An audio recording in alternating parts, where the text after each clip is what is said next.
Assalamualaikum warahmatullahi wabarakatuh. Perkenalkan, nama saya Popey, NPM 204220153, kelas 5F, Prodi PGSD. Dosen pengampu Pak Tio Gusti Satria, Magister Pendidikan. Baiklah, di sini saya akan membahas materi tentang lingkungan sekolah sebagai sumber belajar. Nah, sumber belajar itu terdiri dari orang, bahan, teknik yang dapat membantu siswa maupun guru. Siswa akan belajar dengan baik karena melihat dan mengalami aktivitas yang bermakna dan menyenangkan. Guru harus berusaha memfasilitasi siswa dalam memanfaatkan sumber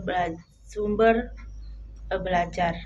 Nah, sumber belajar menurut Nasreu 2017 tahun 2017 di halaman 19 mengatakan lingkungan sebagai sumber belajar dapat dimaksimalkan pemanfaatannya dalam proses pembelajaran di sekolah serta untuk mencapai hasil dan proses pendidikannya yang berkualitas. Nah, antara lain, lingkungan menyediakan banyak sekali hal yang dapat menjadi bahan pembelajaran peserta didik. Di lingkungan, jumlah sumber belajar yang tersedia sangat banyak dan tidaklah terbatas. Sekalipun lingkungan tersebut tidak secara sengaja untuk kepentingan pendidik. Sumber belajar lingkungan pada dasarnya akan semakin menambah wawasan dan ilmu pengetahuan siswa atau peserta didik karena proses pembelajaran yang mereka alami tidak dibatasi oleh guru, tidak dibatasi oleh ruang dan waktu. Selain itu, berbagai hal yang terdapat di lingkungan kebenarannya lebih akurat, sebab belajar di lingkungan, pengalaman belajar peserta didik dialami secara langsung dan tentunya dapat lebih mengoptimalkan potensi untuk berkomunikasi dan berinteraksi dengan lingkungan. Jadi, siswa itu jika sumber belajarnya di lingkungan, dia tidak terbatas dalam ruang atau waktu. Dan juga siswa itu mengoptimalkan bisa berkomunikasi dengan guru dan berinteraksi dengan lingkungan tentang materi pelajaran yang dilakukan. Nah, sumber belajar itu ada sekolah, guru, dan teman sejawat sebagai sumber belajar.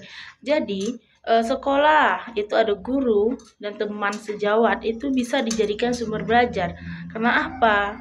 Salah satu tujuan sekolah dalam mengelola dan mengorganisasikan kegiatannya adalah membangun kerjasama dan saling pengertian yang kokoh dan baik di dalam sekolah itu sendiri maupun dengan sekolah lain.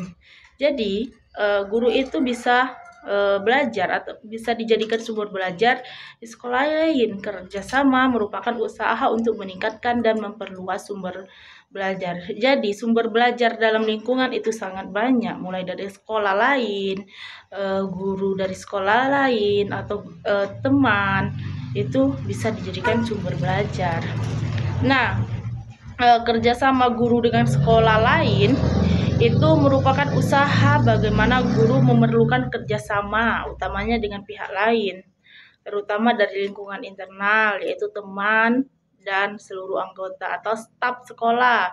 Kegunaan kegiatan ini salah satunya adalah untuk meningkatkan dan memperluas sumber belajar. Oleh karena itu, kerjasama tersebut dapat dilakukan dengan melalui pertama, kerjasama antar guru dan kepala sekolah pada pembagian tugas mengajar dan kerja administrasi misalnya.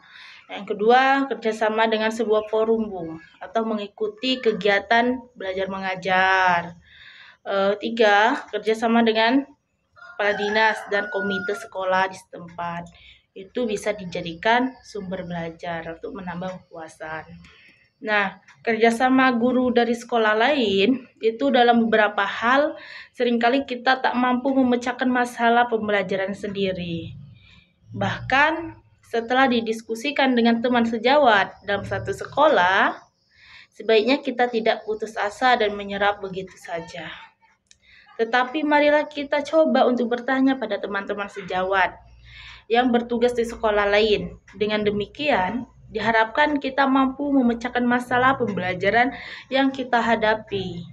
Menciptakan hubungan kerjasama yang baik antar teman sejawat sangat membantu dalam memecahkan berbagai permasalahan dalam proses pembelajaran. Jadi, jika kita ada masalah dalam pembelajaran, itu kita bisa didiskusikan dengan teman sejawat dalam satu sekolah. Supaya apa? Dengan kita berkomunikasi atau kita sama-sama memecahkan masalah tersebut, kita tidak putus asa dan menyerah begitu saja, tak begitu saja.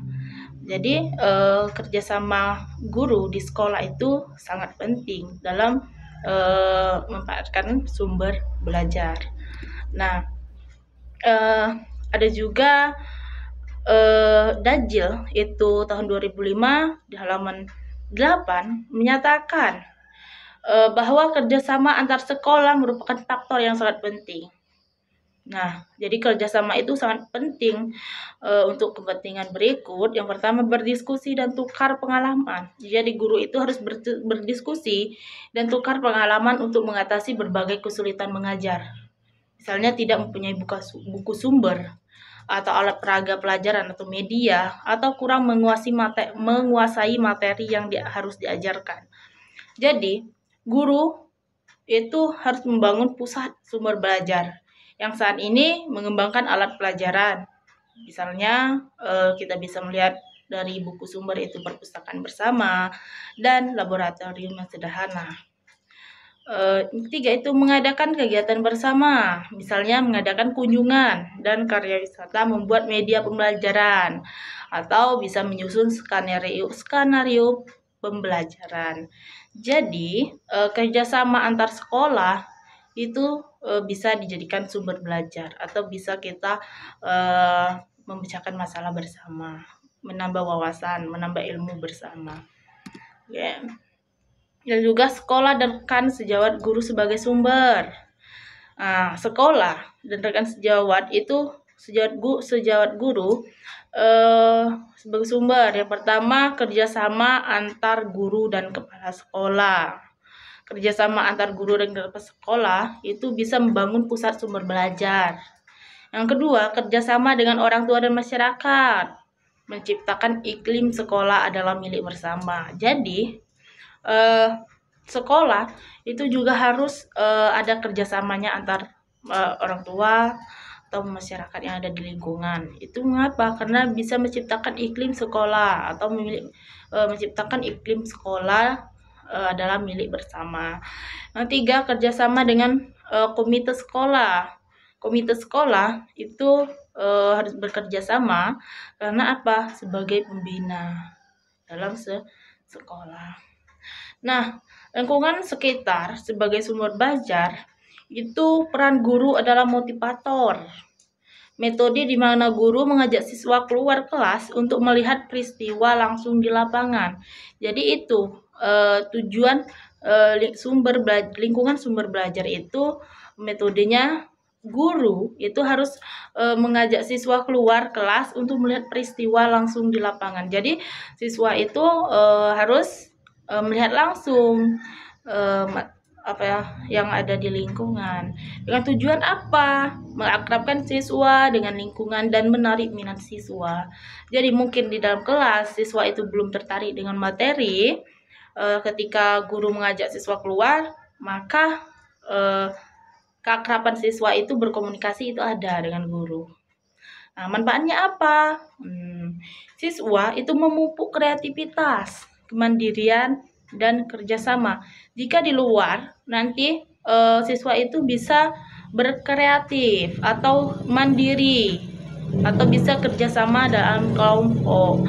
Gitu. Jadi lingkungan sekitar ini banyak sekali manfaatnya, mulai dari guru, siswa. Guru juga menambah wawasan dalam proses pembelajaran, mulai dari buku sumber yang belum dia pahami, bagaimana cara mengajarkan siswa itu dalam lingkungan sekolah, itu bisa bertukar pikiran dengan sesama sekolah lain. Siswa jika diajak keluar, dia belajarnya di lingkungan luar atau yang disebut lingkungan sumber belajar itu, siswa menarik minatnya, atau tadi yang disebut manfaatnya kreativitas. Jadi siswa itu memupuk kreativitas, kemandirian, dan kerjasama. Jadi siswa itu mulai dari komunikasinya, mulai dari kemandirian itu bisa dijadikan. Nah, itu saja materi kita hari ini tentang lingkungan sekolah sebagai sumber belajar. Oke, baiklah. Itu tadi materi yang saya sampaikan mengenai tentang lingkungan sebagai sumber belajar. Semoga materi yang saya sampaikan itu bisa bermanfaat. Saya akhiri. Wassalamualaikum warahmatullahi wabarakatuh.